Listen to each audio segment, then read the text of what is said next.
कौन वर्णन कर सकता है गोपियों के भाव का, माता यशोदा के प्रेम का जो गोविंद के प्रति है।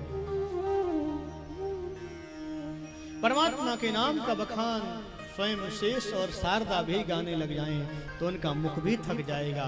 हम और आप तो परमात्मा की कुछ कथाओं को स्मरण करते हैं, कहते हैं, सुनते हैं, और परमात्मा की कृपा की एक बूंद भी हमारे जीवन में पड़ जाए तो हमारा जीवन धन्य धन्य हो जाता है।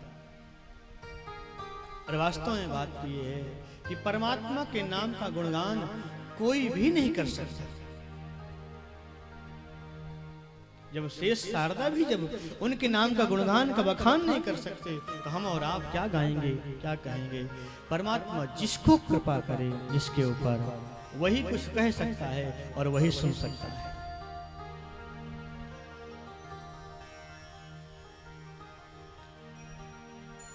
अद्भुत प्रेम।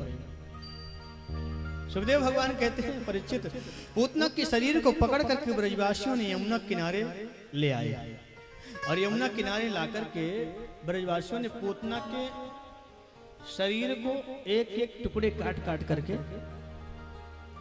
और अग्नि में समर्पित करने लगे। क्यों? पूतना का इतना विराट स्वरूप था, इतना अद्भुत शरीर था, विशालकाय राक्षसी का, कि कोई ही ब्रजवासी अगर इसको उठाने का प्रयास करते तो स्वयं दब जाते, लेकिन उठती नहीं पूतना। एक एक टुकड़े टुकड़े करके और पूतना के शरीर को अग्नि में समर्पित करते हैं। और एक बात आप सुनोगे तो आपको सुन करके आश्चर्य होगा। सुखदेव भगवान कहते हैं राजन, आश्चर्य ये नहीं कि भगवान ने पूतना को मार दिया, आश्चर्य तो ये है कि भगवान ने जो मुक्ति मां यशोदा को देनी चाहिए थी वह मुक्ति भगवान बालकृष्ण प्रभु ने पूतना को प्रदान कर दिया। पूतना लोक बालाग्नि राक्षसी रुधिरासन जिघांसया पिहरे स्तनं दत्वा पशत गतिम। सुखदेव भगवान कहते हैं राजन, पूतना का नाम बढ़िया नहीं, पूतना का काम बढ़िया नहीं, जिसका भोजन भी बढ़िया नहीं, जिसका स्वभाव बढ़िया नहीं, जिसकी आचरण बढ़िया नहीं,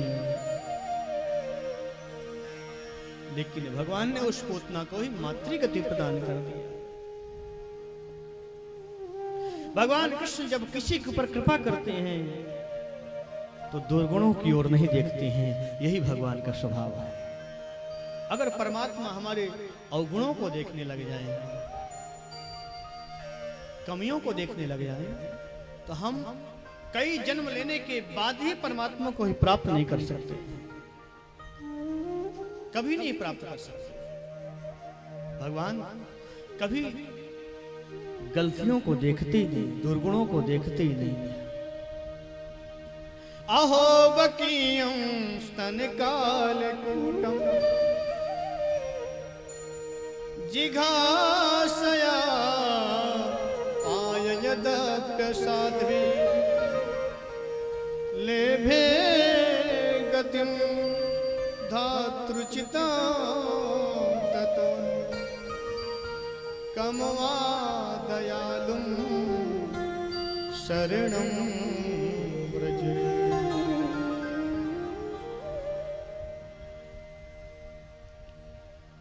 ऐसा करुणा का सागर, ऐसा दया का सागर कौन हो सकता है संसार में, जो कि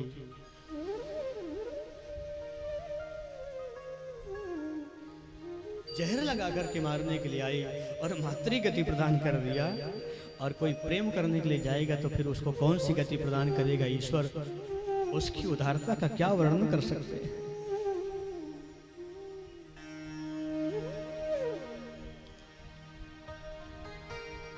सुखदेव भगवान कहते हैं परीक्षित, यही परमात्मा की उदारता है, यही करुणा। बस जब वो कृपा करता है तो बुराइयों को नहीं देखता, जीव के एकमात्र छोटे से गुण देख करके परमात्मा रीझ जाता है।